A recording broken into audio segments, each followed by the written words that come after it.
Jangan lupa subscribe di YouTube channel Metro TV News dan juga nyalakan notifikasinya.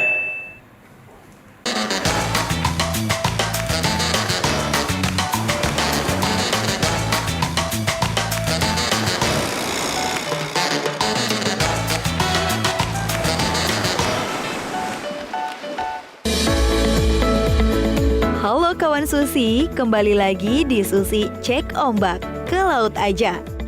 Nah, di episode kali ini Susi Pujastuti akan cek ombak ke kantor Menteri Koordinator Bidang Perekonomian Indonesia untuk bertemu Erlangga Hartarto.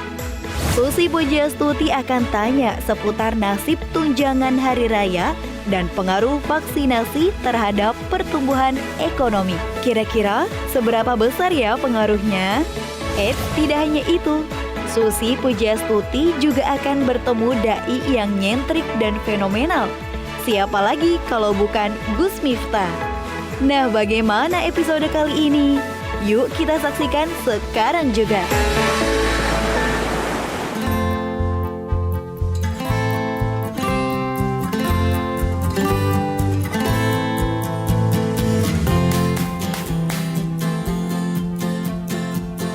Kawan Susi, kita ketemu lagi di Susi Cek Ombak ke Laut Saja.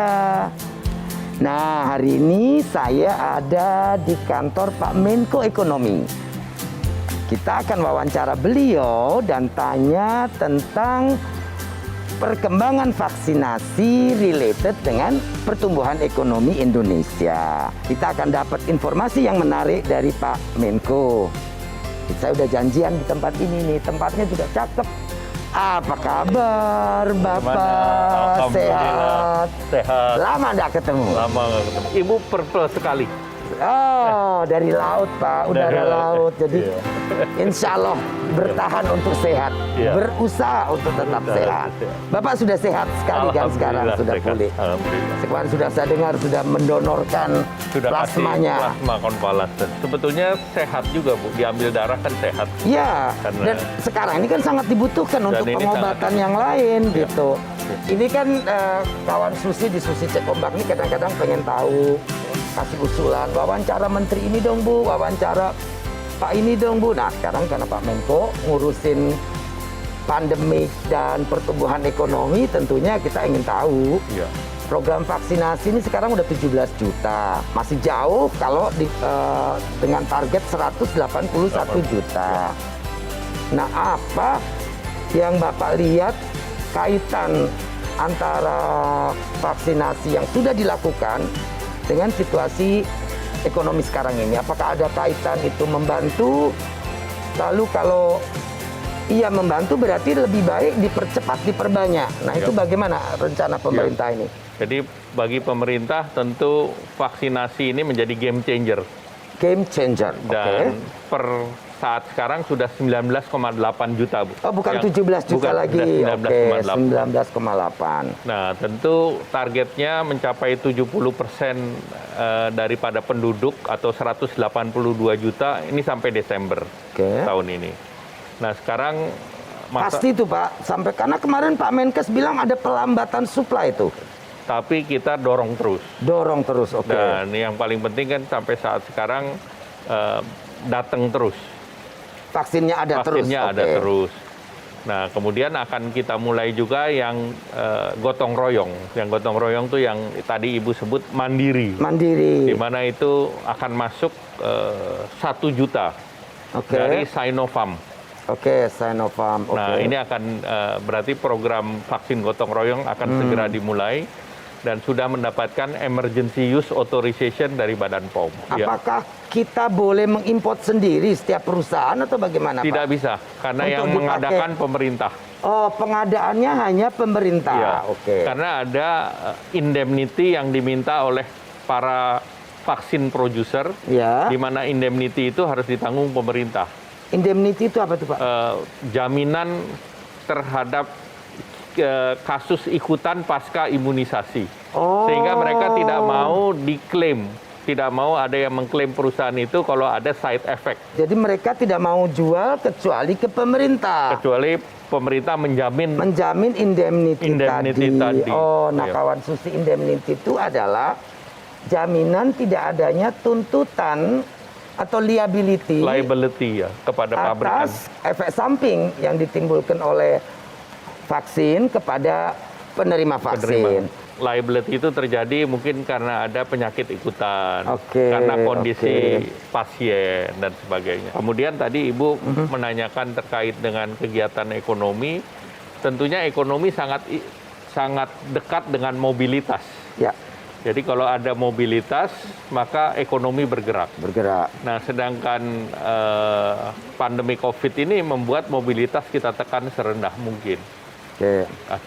Tetapi kan pemerintah sekarang sudah menjalankan yang namanya pembatasan kegiatan masyarakat di level mikro, Ya. PPKM mikro. Ya. Nah, kalau PPKM mikro di level desa, kelurahan, RT, RW, kita berharap bahwa yang keluar rumah sudah sehat dan menggunakan protokol kesehatan. Sehingga dengan demikian kalau mikronya kita Jaga, kencengin, makronya sedikit bisa bergerak. diperluas, Diperluas. dilonggarin gitu ya Bapak. Ya, kita nggak bisa bicara longgar, Bu. Karena ini Ya, tapi masyarakat ini kan berpendapat tentang pariwisata dibuka, mudik tidak boleh. Nah, saya pribadi mengerti, Ya. pemerintah harus melarang.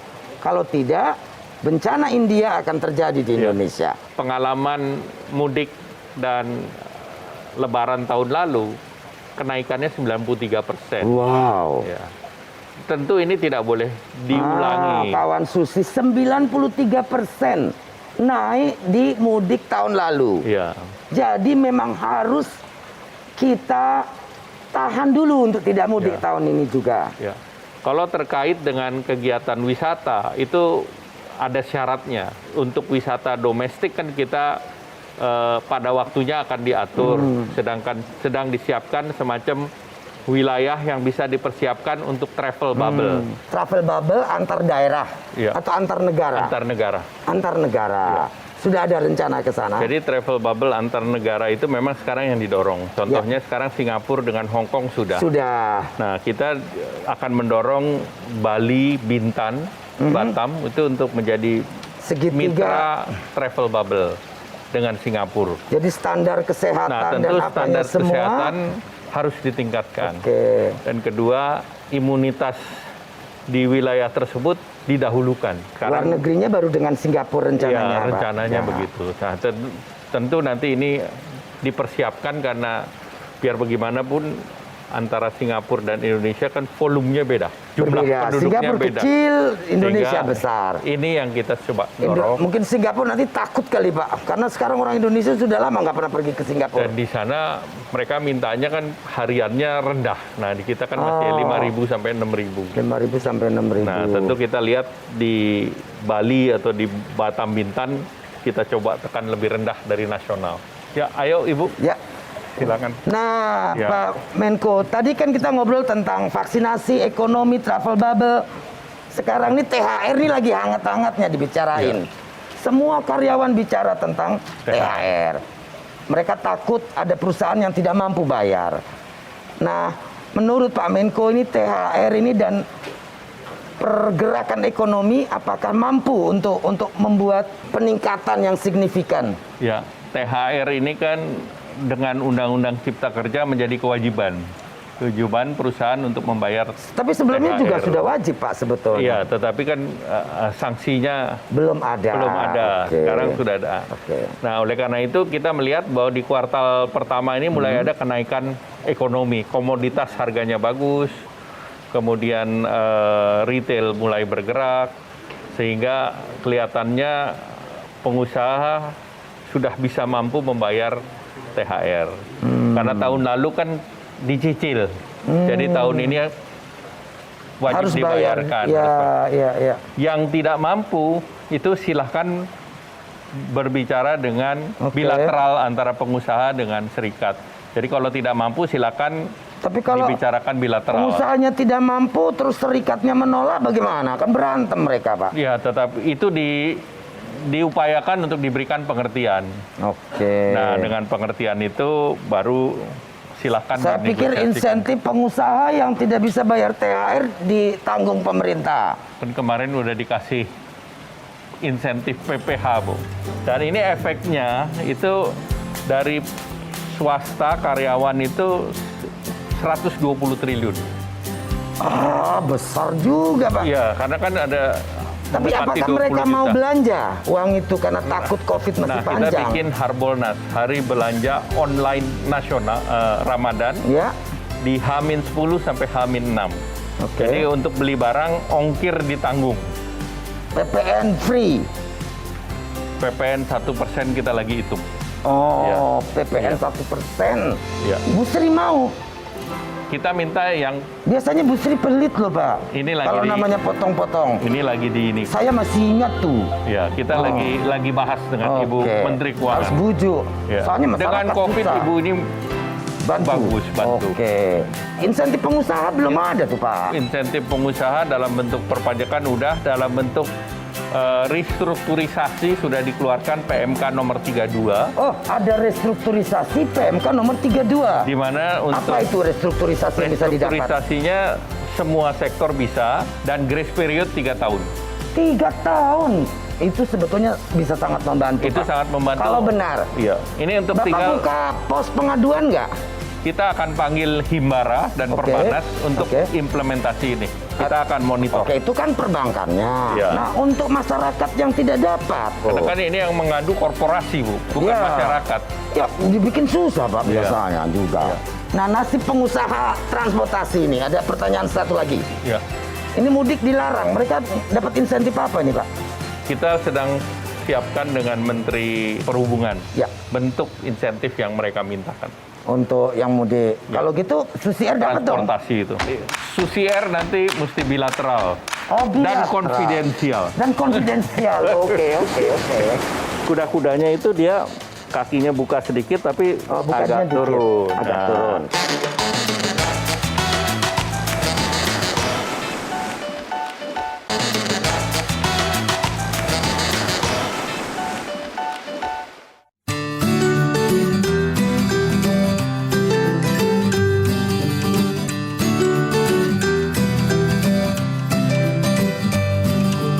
Kawan Susi, kita kembali ke Susi Cek Ombak. Ke laut, laut saja. saja. Nah, kalau ada urusan susah, ke laut, Ke laut saja. Pak Menko, saya ingin share dengan Ya. kawan Susi tentang sisi lain dari Pak Erlangga Hartarto. Ya. Saya dapat informasi Bapak ini seneng sama lukisan. Pelukis favoritnya Hendra Gunawan yang warna-warninya cerah. Ya. Tadi saya lihat di sana, aduh cantik banget. Ada ikan lagi. Ada ikan. Ya, maskot saya ikan, nelayan, laut. Wah, Ya. bagus banget. Dan di lantai ini ada ikan, Bu. Ini kita dikelilingi oleh ikan. Iya. Ya. Nah, ceritanya bagaimana Bapak bisa suka lukisan? Lukisan itu sesuatu yang indah untuk dipandang. Jadi Yep. stress relieving. Dan kemudian lukisan itu bebas makna.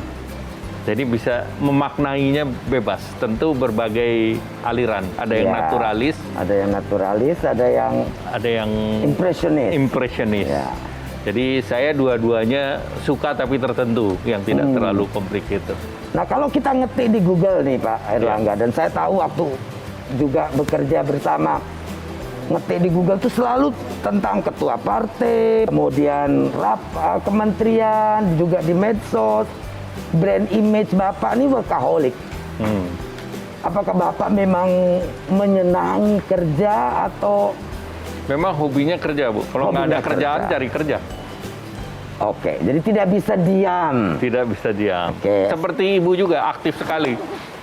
Kalau Ibu indoor outdoor, kalau saya lebih banyak indoor. Benar kawan Susi. Saya mau bilang, jadi aku ini nggak sendirian. Kalau suka usil, suka bergerak, suka kesana kemari, ya kita memang butuh bergerak ya Perlu Pak. bergerak. Saya pikir energi juga datang dari situ. Iya. Nah tapi katanya kalau weekend, Bapak ini masih sempat main basket sama anak-anak. Ya, karena Berapa sering tuh? anak saya kan main basket hampir seminggu sekali. Hmm, Sebelum COVID lebih Ya. banyak, tapi kalau sekarang ya. seminggu sekali dan outdoor. Outdoor. Nah, itu saya biasa nemenin aja. Tapi masih stamina masih oke. Ya, masih oke lah. Apalagi kalau lagi di shoot biasanya masuk, Bu. Oh, Nah, kalau oke. lagi nggak di shoot, ya itu jadi masalah. Dan kedua, kalau kita nyerang, nggak ada yang berani jagain. Oke. Olahraga dari kecil Bapak juga ada ya satu lagi kungfu. Ya, Bahkan menjadi ketua asosiasi wushu. wushu. Ya. Nah, itu perkenalan dengan kungfu kapan pertama kali, Pak? Ya, saya sejak SMP. SMP. SMP saya memang sudah berlatih. Kebetulan perguruan tinggi saya, perguruan silat saya itu namanya Raja Wali Sakti. Dan saat sekarang itu banyak menghasilkan atlet-atlet. Begitu saya diminta untuk mengurus, Menjadi ketua ya saya wushu? senang hati. Oke. Apalagi saya senang melihat wushu ini olahraga yang perlu endurance. Oke. Dan perlu waktu yang lama, butuh kesabaran, butuh ketekunan, dedikasi, dan harus firm dan disiplin. Karena ini tidak ada atlet yang latihannya hanya pendek, rata-rata tahunan. Jadi mulai dari umur 8, umur 10, nah itu puncak karirnya di 20 sampai 25. 20-25 Sehingga atlet wushu Indonesia. Atlet ini. Kawan Susi, kita minta ya Pak Erlangga untuk menunjukkan salah satu cara kungfu gitu mungkin biar kawan Susi juga senang. Boleh nggak, Pak? Sekarang sudah terlalu berat untuk itu, Bu. Ya dikit gitu, biar tahu kawan Susi ini bagaimana. Just small movement gitu, Pak Erlangga. Bagaimana coba? Oke. Oke. Ya, kita ajarin kuda-kuda. Kuda-kuda. Kuda-kudanya itu dia kakinya buka sedikit tapi bukannya agak dikit. turun. Agak turun, oke. Nah, ini badan harus tegak. Nah, ini untuk nahan ini kan ototnya udah Ya, cukup pegel. Pak. Boleh juga nih Pak untuk ngencengin paha. Iya. Nah, itu baru mulai pukul. Ini. Lurus ke depan. lurus. Nah, ini sama dengan dada. Kemudian tarik, Tarik, baru pukul lagi kiri. pukul lagi. Iya. Nah, tarik. Ini bagus Itu. ini. Kalau kawan Susi perempuan, ayo. Bagus ini untuk pinggang dan paha. Tapi filosofi dari wushu itu sendiri apa, Pak? Filosofinya itu kita salamnya seperti ini, Bu. Oke. Ini artinya kekuatan, tetapi kekuatan ini harus kita tahan. Kita Tidak tahan. boleh diumbar. Oke. Jadi kita orang kuat, tapi punya kesabaran. Tapi untuk ininya menahan. begini, bukan begini Iya, ya, Pak? bukan. Ini. Kemudian ini tentang 2024. Cerita di luar, Bapak ini digadang-gadang untuk Capres 2024. Bahkan hasil survei Kedai Kopi Bapak yang terbaik. Dengan angka 17,6%. Apa Bapak sudah siap? Mungkin itu baru kita bahas di tahun 2023, Ibu. Sekarang kita sabar nunggu ya. sabar tadi, Bu, ya pukulan ini, Bu. 2023. 2023. Kekuatan nih ada ini. Kekuatan sabar. harus ditahan dengan sabar. Ya, kita sekarang konsentrasi menangani COVID dan pemulihan ekonomi, Bu. Aduh. Kalau Menko sudah urusan ekonomi, jawabannya tuh Itu namanya jurus silat atau kungfu itu namanya taulu, Bu. Jadi Taulu. seni bela seni diri bela yang diri, iya, seni mengelak. seni mengelak, Bu. Nah, sekarang kita tanya rapid question. Kungfu atau basket? Wushu. Wushu. Tuh, mulai lagi coba. Mobil sport atau emas? Emas. Kenapa? Mas apresiasi tidak pernah terdepresiasi. Ah, kawan Susi, mobil sport itu cuma gaya doang.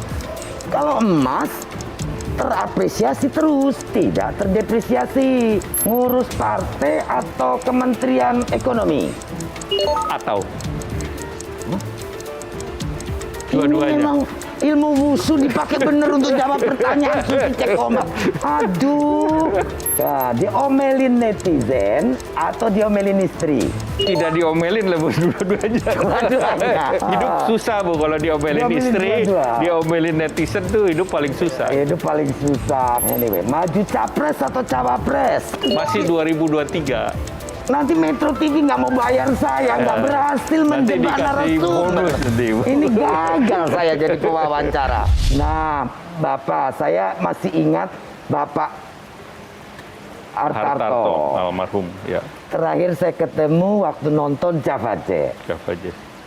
Nah, apa kesamaan Bapak almarhum yang sekarang dilanjut oleh Bapak? Pelajaran untuk kebijakan publik. Itu yang saya belajar dari Bapak. Karena Bapak itu mempunyai catatan yang sangat rapi, sehingga... Dan sangat charming dan ingat sama Ya. semua orang. Semua orang. Dan Bapak mendengar. Atentif, ya betul sekali. Ya. Bapak almarhum Pak Hartarto ini sangat luar biasa. Nah, kawan Susi, kita perbincangan tentang keluarga Pak dan hobi dari Pak Menko sudah banyak, tapi banyak juga jawabannya atau. Nanti ini jangan-jangan saya dianggap presenter yang tidak berhasil, Pak. Pak Menko ini tidak mau ngalah soalnya. Jangan kemana-mana, tetap di Susi Cek Ombak. Ke laut saja. Ke laut saja. Bukan ombaknya yang besar, tetapi perahunya yang terlalu kecil. Bukan ujiannya yang berat, tetapi iman kita yang terlalu lemah.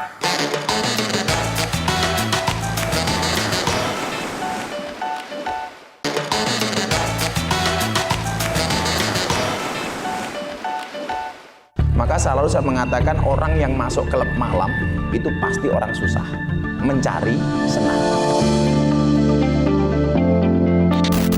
Kawan Susi, publik Indonesia sempat dibuat heboh dengan adanya video yang memperlihatkan seorang dai yang sedang berdakwah di klub malam dan lokalisasi.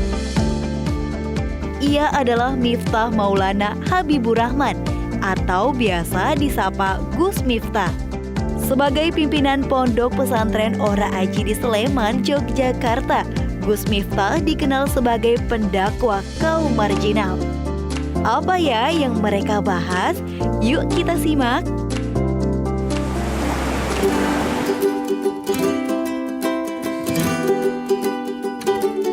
Nah, kawan Susi, kita kembali ke Susi Cek Ombak. Ke laut saja.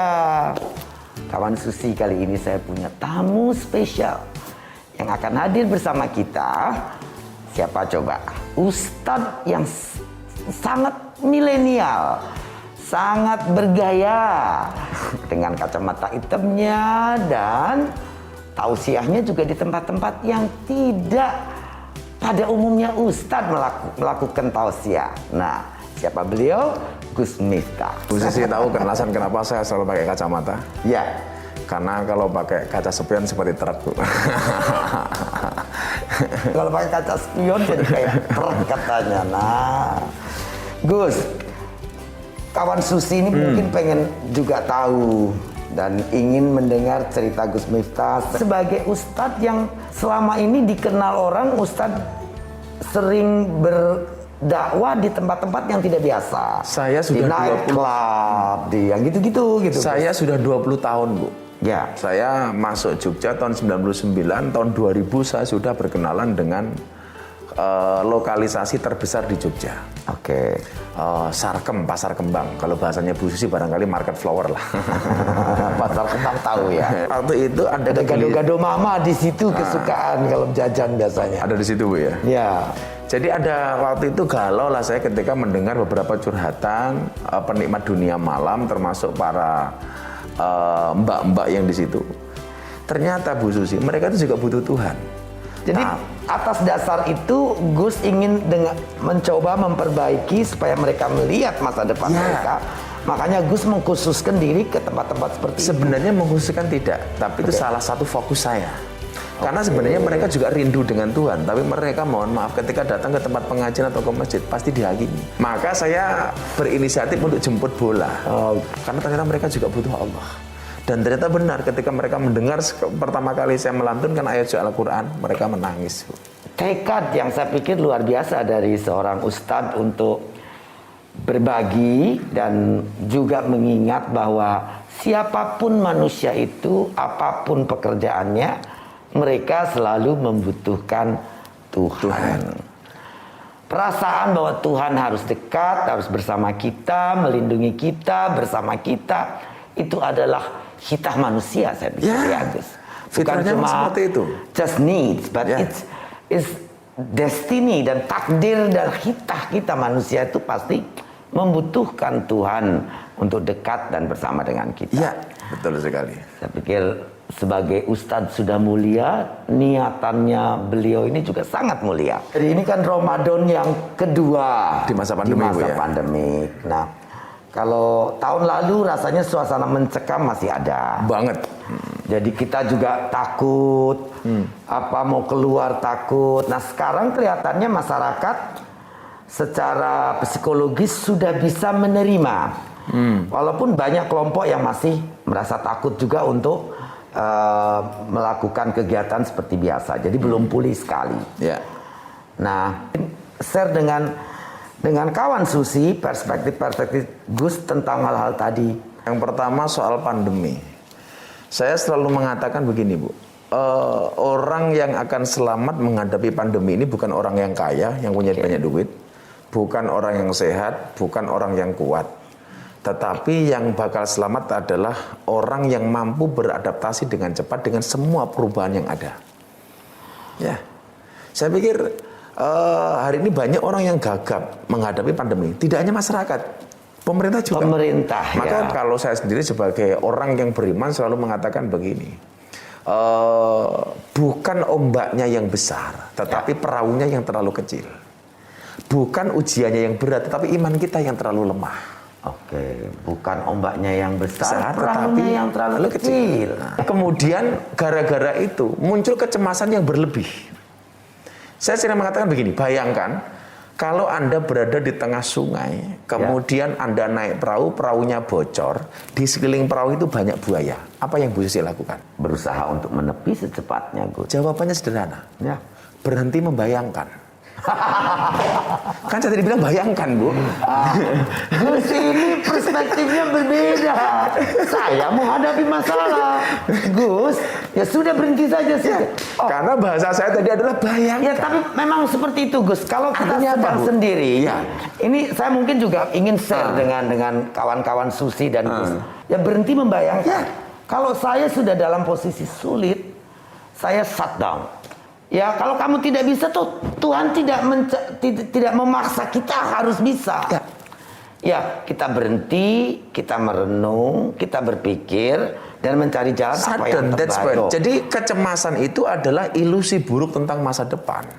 Daripada kamu membayangkan kecemasan yang berlebihan menghadapi sesuatu yang belum pasti terjadi, lebih baik bersiap untuk menghadapi. Memang kawan Susi, saya setuju dengan pendapat Gus dalam hal ini. Jadi kadang-kadang manusia tuh selalu berambisi untuk bisa menyelesaikan dan menuju kemana tujuan dia masa depan itu dengan kontrol penuh. Padahal dalam kehidupan pandemik ini semestinya mengajarkan kepada kita bahwa bila itu terjadi alam seperti contoh pandemik ini terjadi keras semua, kita juga tidak bisa apa-apa. Tidak bisa predik, tidak bisa selesaikan langsung. Semua belajar baru karena ini hal baru. Dalam kehidupan selalu ada hal-hal baru kan. Maka saya mengatakan begini, ketika Allah memberikan kamu ujian yang berat, Allah tidak memerintahkanmu untuk mencari solusi dan jalan keluar hingga penat, tetapi Allah memerintahkanmu untuk sabar dan sholat. Artinya kalau kita dikasih masalah oleh Allah, jangan fokus kepada masalahnya. Tapi fokuslah kepada sang pemberi masalah. Siapa itu? Apa persoalannya gitu ya Gus ya. Segera kembalikan kepada Tuhan. Salah satu. Manusia kadang-kadang merasa dirinya katanya salah satu makhluk yang harus dibantu, disupport, ditolong. Tapi sebetulnya kadang-kadang ambisinya tuh seolah-olah manusia yang adalah makhluk Tuhan yang paling kuat gitu. Akhirnya kadang-kadang ya jadi gagu tadi.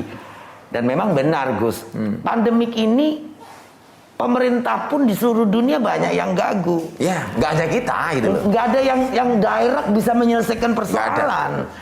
Waktu dan seluruh ikhtiar itu akan menyelesaikan persoalan kita, tapi it's gonna takes time. Saya kembali kalau bahasanya cek ombak ya. Saya pikir kita tidak bisa ngatur ombak, tapi kita bisa belajar berselancar. Ya ombak tidak bisa kita hentikan. Dan kalau dia datang besar, kita juga tidak bisa melawan. Itu biasanya kalau ada ombak besar, kalau kita berselancar terus, kita ini saya tidak sempat untuk meluncur. Ya lebih baik saya menyelam ke dalam. Masuk ke dalamnya supaya tidak ketimpa gitu kan Gus. Ya. Jadi ya tadi beradaptasi itu sangat penting. Itulah yang akan selamat, yang akan berselamat. Jadi bukan karena sangat kuat, sangat sehat. Enggak. Ya melawan virus bukan karena itu. Tapi karena logika corona itu mematahkan semua logika, Bu. Jadi betul. kalau orang dengan segala protokolernya itu yang ketat tidak kena corona, Donald Trump kena, Bu. Ya. Kalau orang panas itu tidak kena corona, Iran panas kena corona. Ya, Indonesia juga banyak corona, kurang panas apa Indonesia? Kalau negara yang dianggap bersih tidak kena corona, Perancis, ya, Swiss kena. Kalau olahragawan yang atletis tidak kena, banyak yang Ronaldo meninggal. kena, Valentino Rossi kena. Jadi bukan, dan kalau jorok itu pasti kena corona. Betul. Para pengamen Nggak kena malah Gus. Orang itu sakit atau kena masalah biasanya penyebabnya 4 hal. Pola makan, ya, pola pikir, pola hidup, dan kebanyakan pola. Kebanyakan pola tuh, kawan Susi. Kebanyakan pola bahasa Indonesianya, kebanyakan aksi, tingkah. Kebanyakan tingkah. Ya, bertingkah, overdose. Makanya biasanya kalau nggak sakit Gitu. ya ada masalah gitu. Ya, karena jadi banyak orang waspada, tapi tidak harus paranoid. Jangan sepaneng kata orang Jawa itu. Salah dan permintaan maaf itu sebetulnya hal yang biasa. Wajar. Tidak akan mempermalukan Anda untuk meminta Sama maaf sekali. dan memperbaiki. Tidak akan menurunkan kehormatan. Kalau minta maaf sama rakyat itu berarti Anda menghormati rakyatnya gitu ya Gus ya. Maka saya selalu mengatakan, jadikan medsos sebagai wasilah untuk mendapatkan ridho Tuhanmu. Jangan gara-gara medsos justru menjadikan wasilah mendapatkan murka dari Tuhanmu.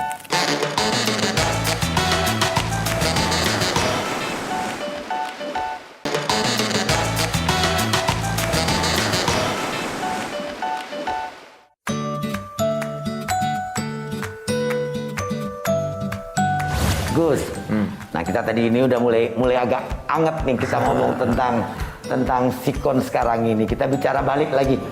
Gus Miftah kan banyak juga bertausiah lewat YouTube. Dakwah sekarang ini kan berarti kita juga mesti ngerti teknologi nih Gus. Yes.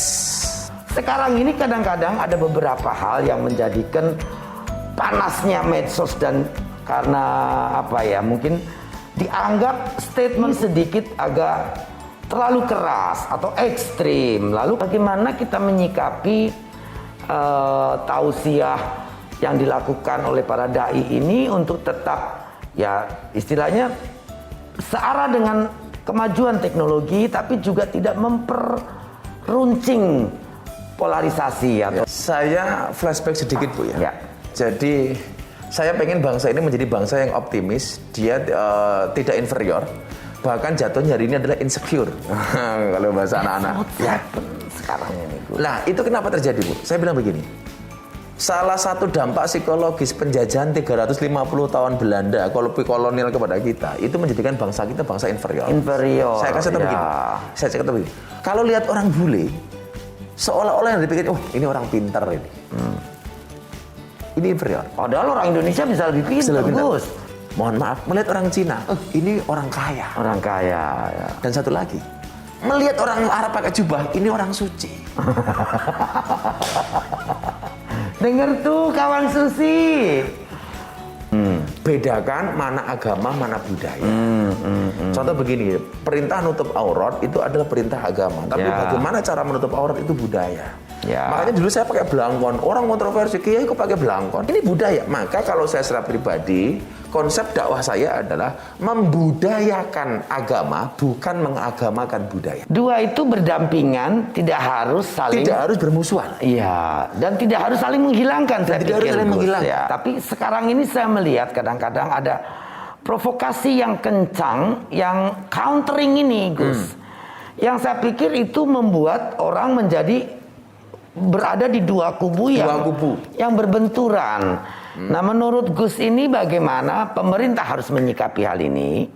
Yang kedua, bagaimana masyarakat menyikapi hal ini supaya kita tidak berada di salah satu kubu ini, gitu loh. Saya pikir hari ini bangsa Indonesia harus berpikir soal harmoni. Harmoni. Harmoni. Ya. sekarang beginilah, mereka mau kontra seperti apapun, tetap anak bangsa.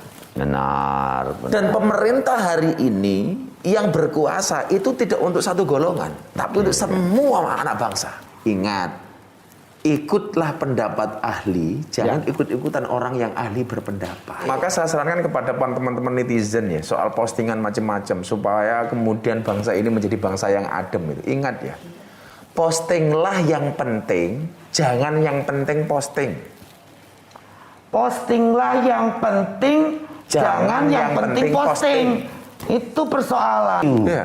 Gitu Dan loh. netizen itu kalau udah berselancar, itu nggak pakai AC, Bu. Mau bawanya panas terus itu loh. Berselancar nggak pakai AC. Kalau udah berselancar begini tuh nggak pakai AC gitu loh. Oh, alah. Kan begitu. Bahaya tuh, panas.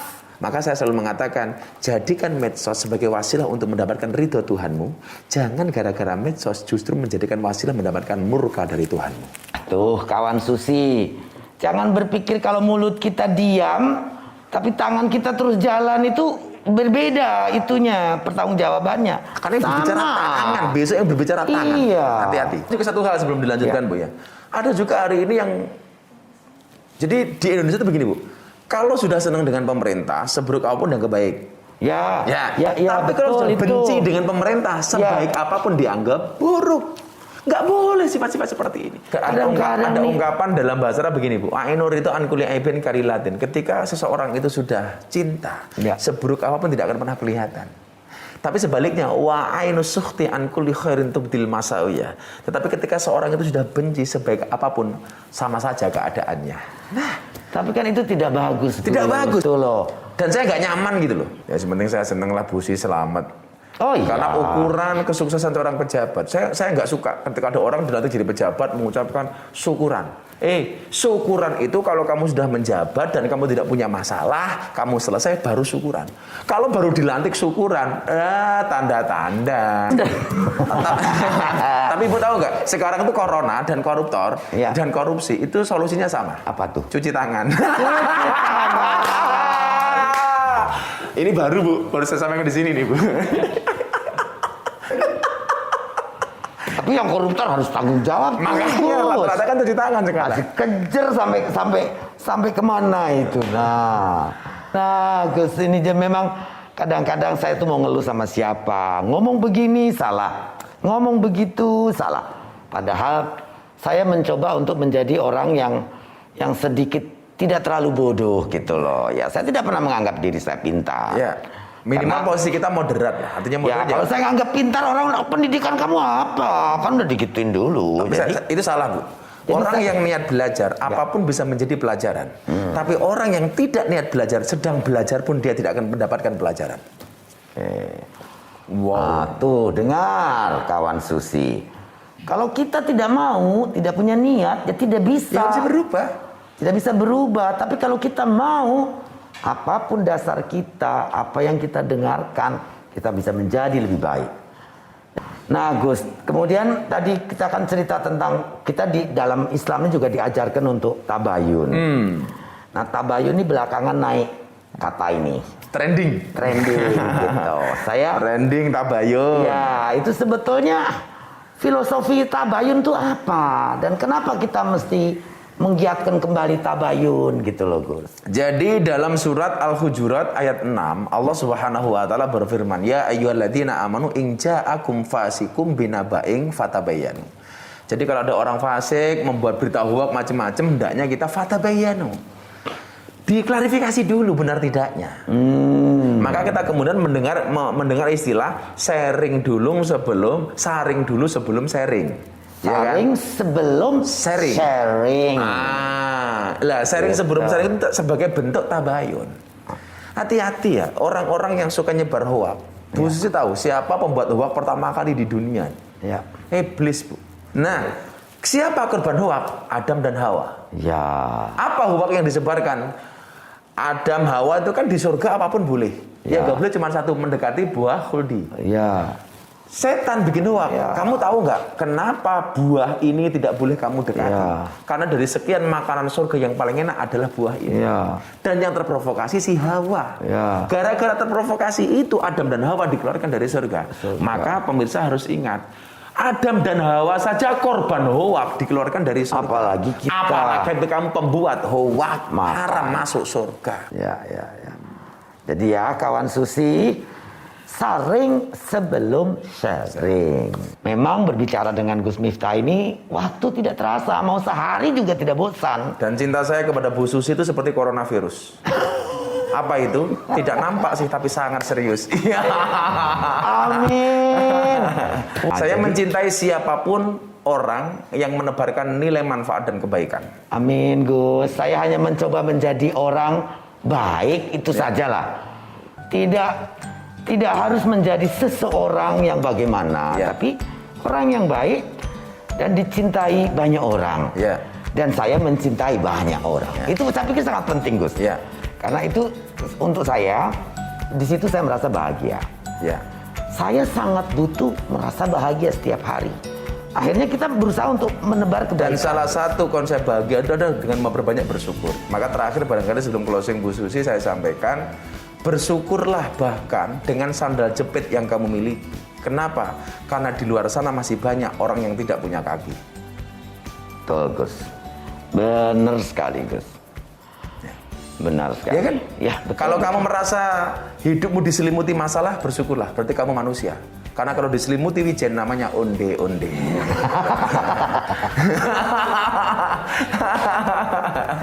Bulan puasa bisa ketawa ngakak begini, aduh.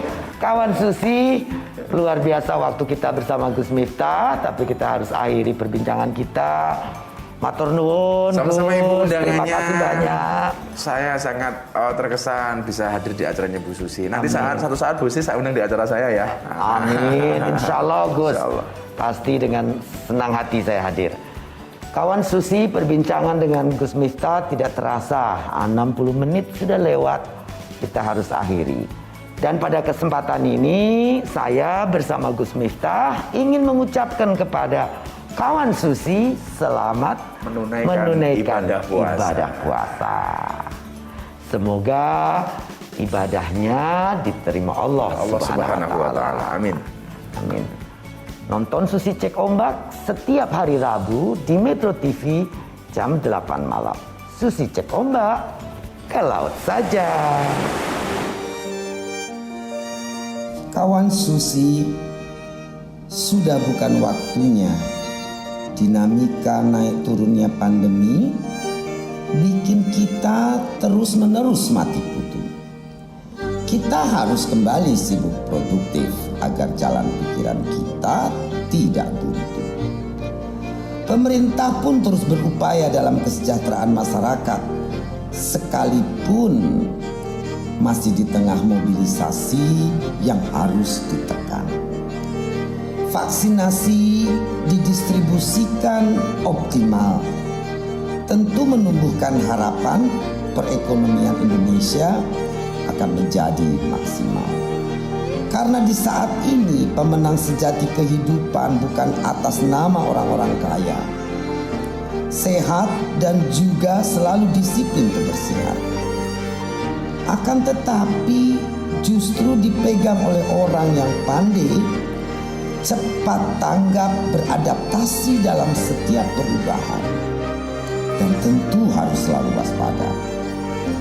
Kunci utama semua ini dalam menjalani adalah kesabaran.